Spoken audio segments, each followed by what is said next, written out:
This is Sharon Vornholt with Innovative Property Solutions in the Louisville Gals Real Estate blog, and I am really happy to have Jaime Tardy with me today. Jaime is one of the true stars of the Escaping the 9-to-5 world. She has put together a plan to pay off $70,000 worth of debt so that she could start a family and quit her job. Most of you are familiar with her and her site, The Eventual Millionaire, where she interviews a different millionaire every week. Jaime has been featured on numerous different types of media, including CNN, MSN, Success Magazine, the Huffington Post, and she's been on the front page of Yahoo not once but twice. Welcome, Jaime. Thank you so much for having me, Sharon. Well, I'm thrilled that you're here today. I've been doing a whole series of interviews on people who have escaped the 9-to-5, and you are probably the poster child for escaping the 9-to-5. So, thank you. I appreciate that. I love your site, and I love that you've been such a huge influence, not only on me, but on just such a large amount of folks in general. You have proclaimed yourself an eventual millionaire. So tell me, what is an eventual millionaire? I like to say that an eventual millionaire is someone who has the goal to be a millionaire eventually, but they want to do it on their own terms. So they want to have an enjoyable life and an enjoyable business, because it's not just about the money. The money's good, and we all need to be millionaires just for retirement's sake, but it's really about the life that you live now. I agree completely, because if you're working 100 hours a week, then that's not good, even if you're a millionaire. That's what I used to do. So, yeah, this is way better. I'll tell you that. It's all about the balance. Now, I know we all talk a lot about the why. Your why has to be big enough to keep you going when times get rough and you just want to throw in the towel. And I know that you had a pretty big why there. Pay off your debt, leave your job, have a child, start your family. And you put yourself on a pretty short timetable. So tell me how that worked out. Yeah, so the reason why was huge, and I sort of harp on this because I worked at a job, I made just at $100,000 at the age of 22, so I thought I was really cool. I was traveling around the United States. It was technically the perfect job, right? Everybody thought I was successful. I wasn't happy, at least. I gained like 20 pounds because I was traveling around on my expense account, eating tons of food, and realizing that I never saw my husband. I mean, they'd call me on Friday and say, you have to leave. And that was miserable. So setting up a plan to pay off the debt, because my husband was a professional juggler at the time. He does more than just that now. He's successful now, but at the time I was like, my husband's a professional juggler. I'm working my 6-figure job. Good idea. So it really went into, okay, we have to pay off this $70,000 in debt, because if we don't, there's no way I can quit. I mean, and it wasn't credit card debt. It wasn't crazy stuff like that. It was a home equity loan, a car, my student loans, that sort of stuff. So I did it fast because paying off debt isn't fun. You're right. Paying off debt it's painful. It's kind of annoying. I mean, well, yeah, it's this much fun because it's fun when you're actually paying off the debt, but the working and the amount of time it takes to do this is a little bit ridiculous. So we tried to do it as fast as we could, not only because it wasn't fun, but also I'd gotten pregnant 3 months after we started paying off our debt, and so we had a timeline. There was a baby coming. There was nothing else I can do. We had to do it. And so having that big reason why of going, well, I can't travel having a new baby. There's no way I'm going to leave a 6-week-old baby to go to another state. That's not why I'm doing this. So really having that huge reason why to do all that and work as hard as we could while I was pregnant was really the biggest thing. Yeah.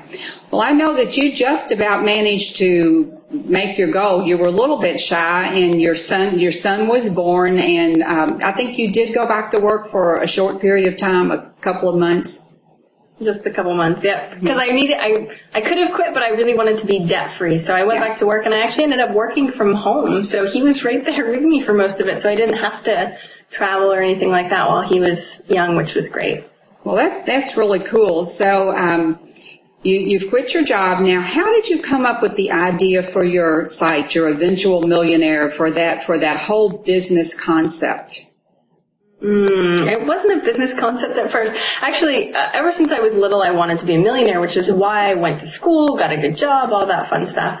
And actually my mom, when I think I was like 8 or something like that, I tell this story because I told my mom I wanted to be a millionaire, and she told me I had to marry a rich man. And I was like, ew, boys are gross, I'm going to do it myself. So, I mean, that's sort of what carried me through. So I was doing what I thought I should be doing to become a millionaire. I mean, I made great money. So realizing that wasn't where I wanted to go, I started the site Eventual Millionaire when I was getting out of debt, actually, a long time ago, 2005, 2006. Just sort of journaling, it was just a personal journal sort of thing at the time, showing like what I did to pay off a lot of debt. The hard thing is that I lost that site. I'm a geek and I had backups, but it ended up being corrupt. So I lost that site only about a year after I started it. And I didn't start it back up till about 2.5 years ago now. And the intention this time was to go, okay, I'm debt free. I'm doing what I love. Now I can start on my journey to $1 million. And that's sort of how it started. Though it started more of like talking about how I paid off debt and business stuff, because I'm a business coach, talking about business and how to work on your business to try and make more money and try and help people. Because when I started, I looked everywhere for a story that was similar to mine. I couldn't find a mom that was the breadwinner that quit, that husband is self-employed, and so health insurance issues. I couldn't find any of that stuff back then. So I started telling my story to try and help people who are sort of going through the same thing. I was like, if I paid off $70,000 in debt, I need to tell people that you can do it too. Well, that's what's so inspiring is that you're so young. You were so young when you started, and that you actually accomplished this at a time when most people are much older when they figure all of this out. So brings up the next question. How did you talk your first couple of millionaires into doing interviews? I mean, you were a kid practically, and you had this great story. I mean, you were young, and you had this great story, but how did you get your first interview or two? That's a great question. I remember when I told my mentor that I wanted to interview millionaires, I'm like, do you know any? And he's like, I don't know, maybe. I'm from Maine. I didn't know any millionaires. So I ended up, it was actually, and I tell people this, it was way easier than I ever would have thought possible. Right, I've interviewed 70 millionaires now. So much easier. Asking is probably the most important thing. But the very first thing I did was I went on iTunes and looked up podcasts of people saying that they were millionaires already. Okay. Because I knew if they had already done an interview and they already said that they were a millionaire, because I know some people don't like saying the term millionaire. I've asked some really important people, and they've said no because they don't want to be known as a millionaire. Right. But so I figured if they already said that they were a millionaire and they already did interviews, maybe they'll say yes. So I interviewed Frank McKinney, who was my very first one, and he's like, sure. And then I asked MJ DeMarco, and he said, sure. And I was like, okay, I'm just going to keep asking. And so the hard thing was the time trying to ask all these people, and while they said yes, trying to find them was a bit of a pain. So the big thing that really helped me was using a site called helpareporter.com. Yes. People call it's Help a Reporter Out. It's for press. I talk about it in my podcast a lot. I got a lot of my press, like Fox Business, Success Magazine, through it. So I highly suggest people sign up. But what I did is I pretended I'm a journalist, even though I only had 3 podcast episodes, and was like, okay, I'm a journalist. Okay. And so I went on and asked for millionaires. And I ended up getting over 30 responses back of people, mostly the PR people, right? Not the actual millionaires, mostly the PR people saying they're a millionaire, they'd love to be on the show. And so I thought I was only going to be doing this, once a month, every other week maybe, and I had so many that it was just crazy. So that sort of took it off of realizing, okay, I can do this every single week. They're out there and they're willing to be interviewed, so definitely. It's way easier than I thought, though, let me just say. I know about Haro, and I look at it every day, but I have to tell you, I probably would not have thought of going on there and just saying, hey, I want to interview some millionaires. So that's a great idea.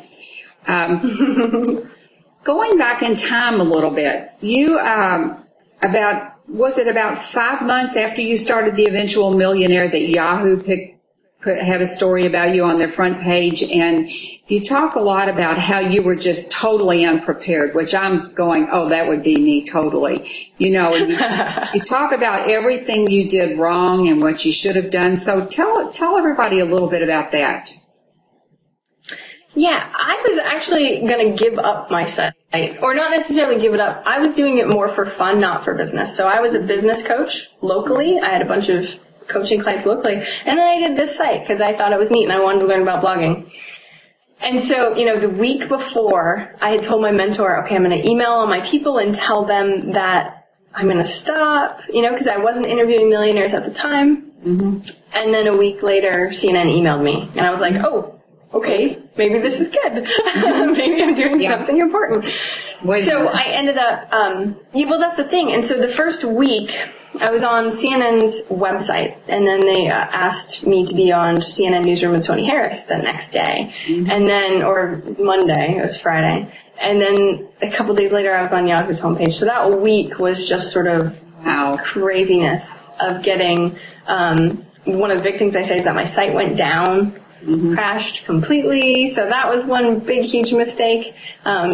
Just in general, I was prepared to answer questions and help people out, but I wasn't selling anything. I should have been selling something. That would have been amazing traffic. Even if it was something low priced, at the time it was just sort of a site and I was helping out people. So there was many things that I probably could have done. The one thing I would say that I did well, right? One thing that I did well was when I was on CNN on the website, and they called and they said, okay, on Monday, we want you live on the show. Mm-hmm. The whole weekend I spent creating an opt-in, which so on my site, you enter your email address, you got the Eventual Millionaire starter kit.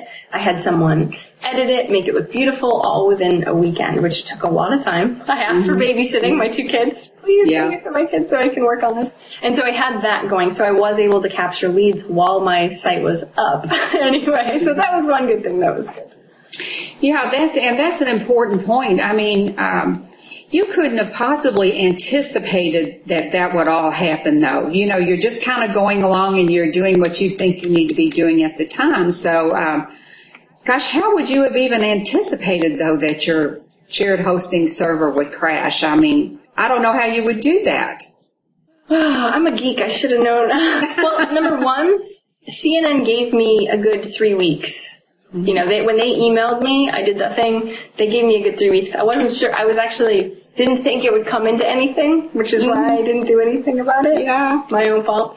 And I'm a geek, so I know that spikes in traffic take down servers. I used to work in a network operations center, and I used to be the person taking down the people's sites because there was too much traffic. Okay. So really, out of anyone that would have had this happen, you know, I would be the person that should know this. Again, I didn't think it was that. You know, I didn't think it was going to be that big of a deal. And unfortunately, I made some not good decisions. But yeah, I mean, they gave me 3 weeks advance notice. I should have been prepping for that. But then, let me say, failure again, right? I'm completely honest, and I hate admitting this, but then I was on Yahoo's homepage again just a couple months later, and I still hadn't switched my shared hosting. So again, it went down. My face was on there for 48 hours. And my site was only up for 2.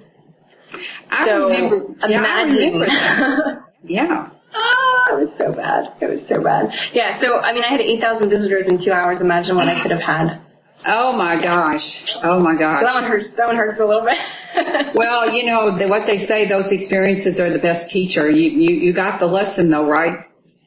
Yes, and I tell everybody about this now, so please, I'm hoping I'm helping other people, you know. Success is a great thing, except when you screw it up, no. So hopefully I'm helping other people too. Yeah, I think when anyone tells their story, and we've all got stories where we go, boy, did I screw up, then hopefully it does help the next person from making that same exact mistake. You know, I know on your website you talk about another one of my favorite topics. It's about getting rid of the excuses. One of my favorite books of all time was Wayne Dyer's Excuses Be Gone. And I have to say, it really just changed my life. You know, he's like, okay, whatever excuse you've got, just get rid of it because I'm not going to buy into it. And on your website, you've got it's a webinar series that what is it? I don't have enough time. I don't have enough money. I don't know how to do it. Where you tell people a little bit about that, because I find that very interesting.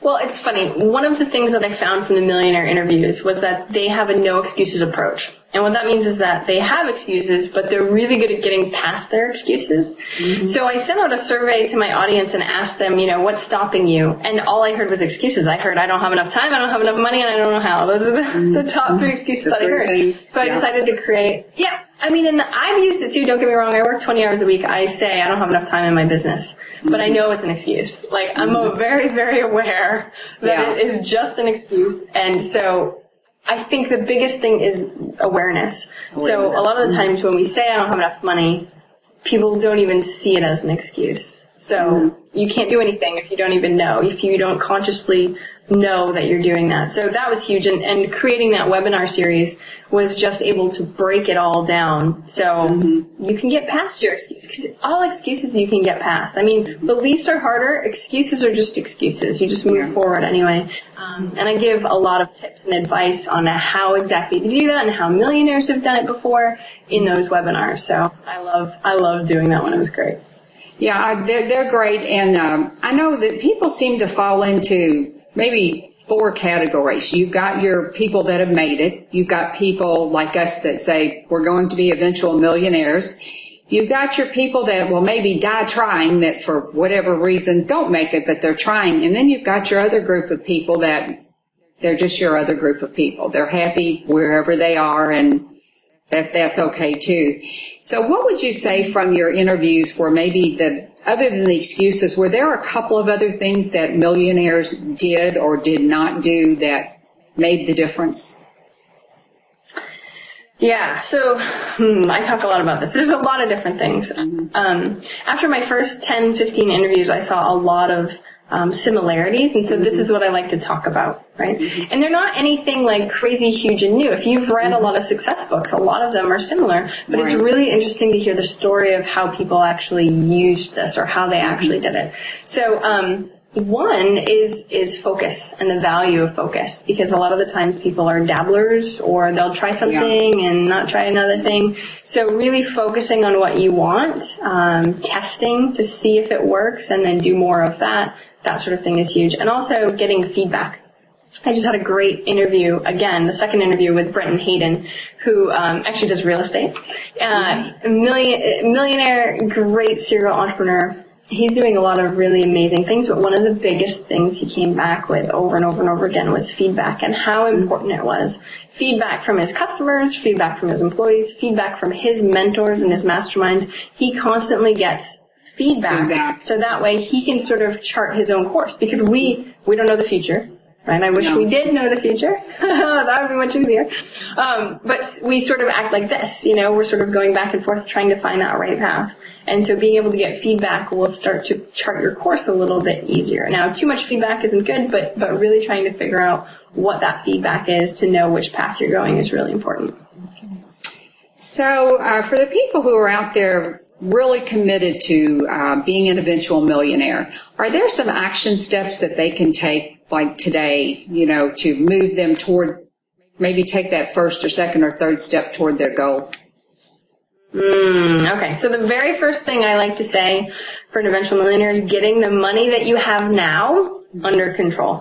Because if you start adding, it's great to make more money, but if it's just slipping through your fingers, you're not going to become a millionaire. I don't know what to tell you. There's a lot of people that are millionaire business owners, so they have a business that makes more than $1 million a year, but that's not a millionaire. I want people with a net worth that can actually hold on to it. So dealing with your money and being really honest as far as what your money situation is like, whether you're a spender or you're a hoarder or you're a real saver, whatever that type of personality you are, you need to get really honest and start figuring out a way to, budget and know where your money's going every month. So that way when you add more into it, you'll have a plan already. So I think that's really the first step.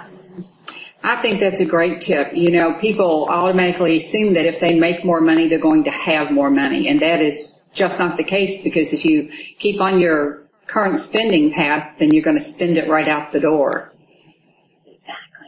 Exactly. I mean, there's a lot of people that make a lot of money. They're millionaires. I mean, I made really good money, and I was in $70,000 in debt. So, I was one of them. I can't complain. So, quickly before we wrap up, I know you do some coaching now. Is this high-level coaching? Is it coaching for people starting out? What types of coaching do you offer? That's a great question. So it sort of ranges. I have a lot of clients that are plumbers that have 5 employees, landscapers that have 10 employees. So I have that sort of thing. Then I also have some people who are starting their own business. So property management company that they're just sort of starting. They're in their jobs right now. I relate a lot with people that are currently in jobs. I don't do that much coaching because I'm quite expensive. So in order for people to afford me, they either have to have really good paying jobs or are really in it.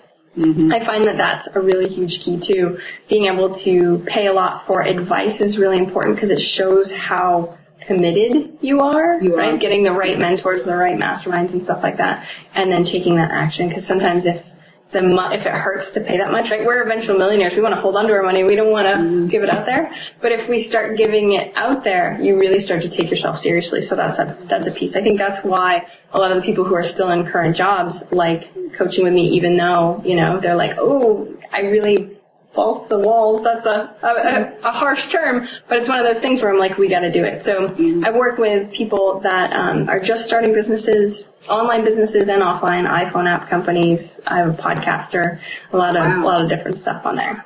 Well, good. I know that there's going to be a lot of people out there that would be interested in that. So they can just contact you if they want to find out more about your coaching. Definitely. Yep. I have a little thing on my website. Just shoot me an email. Okay. Well, I want to thank you so much, Jaime, for taking time out of your schedule. I know that you're busy and you're a speaker and you're everywhere. I'm not really sure. I saw that blurb about working 20 hours a week. I'm still trying to figure that part out, though. Not sure. Good, I'm glad. Nobody knows. I'll keep it secret. Nobody knows I only work 20 hours a week. On my last vacation, I took Tim Ferriss's 4-Hour Work Week to read for the second time, and one of the ladies with me said, Sharon, I really hate to tell you, but you really haven't gotten it yet. You're taking this book on vacation. So that's awesome. No, I mean that's the thing. You can improve your life. I mean that stuff's fun for people like us. You know what I mean? Reading that stuff is good. I don't know. I can never do 4 hours a week. I like working way too much. I can never do 4 hours, but 20 is okay. Me too. Well, I want to thank Jaime for once again, and I'm going to put the link to her site, The Eventual Millionaire, below this video, and we will be back soon with another interview. So thanks again, Jaime. This is Sharon Bornholt with Innovative Property Solutions and the Louisville Gals Real Estate Blog. Thank you so much for having me, Sharon. Take care. Thank you, Jaime.